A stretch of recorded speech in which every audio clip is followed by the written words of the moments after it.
So as well as collecting dollhouses, I also collect Egyptian ancient artifacts and other, Egyptian type stuff, jewelry and amulets and other cool things. But right here is a nice little selection of ancient alabaster vessels. And these were used in ancient times to put makeup inside of them, or oils or incense, or kind of whatever they wanted to put in there.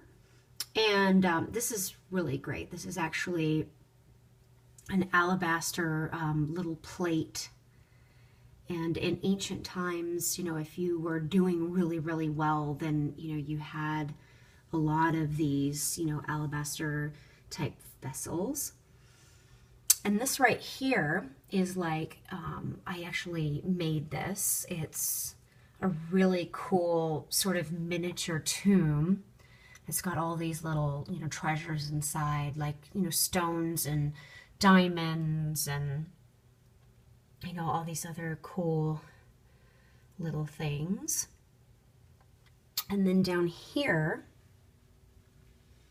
this lion is actually a replica of the one that was found inside King Tut's tomb.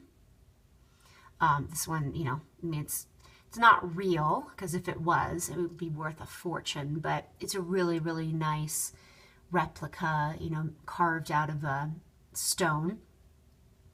And these right here actually are real, and a lot of them are, thousands of years old. And this one I particularly love. It's made out of carved ivory, and it's depicting an Egyptian married couple. And a lot of times, if someone had enough money to be, mummified, which, being mummified in ancient times was sort of like an insurance policy, which of course the pharaohs were all mummified. But if, a commoner had enough money to, be mummified, then they would be wrapped up with hundreds of these little ancient amulets, made of ivory, or made of alabaster, or, just different types of stones. And they'd be, buried with these, and buried with their jewelry, and, even buried with food, believe it or not. So these are really cool. And of course that blue one right there is a beetle. And they believed that when someone passed on into the afterlife, they would place a beetle over their heart.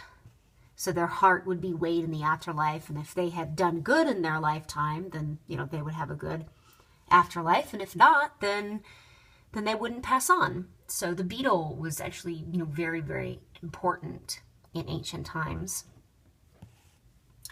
And right here, this is really, really fascinating. It's kind of dark, so you can't, really see it too well. Let me see if I can maybe move it, get a little bit more light.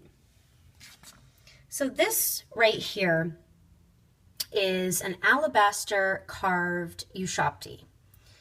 And what these were an Egyptian pharaoh was buried with hundreds of these. And, they took just a lot of craftsmanship and time and energy to, make these. And this one is, is pretty old. I have another one that's even older, but, this one's definitely pretty old. And it's not the shabti of royalty, because if it was, it would have two arms that were crossed along its chest. So this one, obviously belonged to, just sort of a working class Egyptian, but they just, put a lot of love into these things. And they believed that when you passed on into the afterlife, these little guys were going to work for you. So if you were called upon to do, any amount of work in the afterlife, you wouldn't have to, because you'd have these little stone figures that would do it for you. And I have another one, which I keep, kind of tucked away in here. But this one is also made of a really fine alabaster. And it has its arms folded across its chest, if you can see, which indicates that this shabti was for someone that was royal, a pharaoh or, a queen. And it actually has green wax on it, which that's kind of what makes this shabti, really unique and special. Is only for a short period of time in ancient Egypt did they use wax, and they considered wax to be like a really important element, just because they didn't have a lot of it. So obviously, if you don't have a lot of something, it makes it, really rare.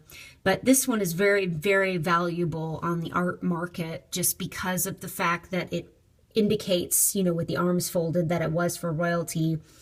And it is made of fine alabaster, and it is also made of wax. So I hope that you guys enjoyed my fun little Egyptian collection, and I'll see you next time.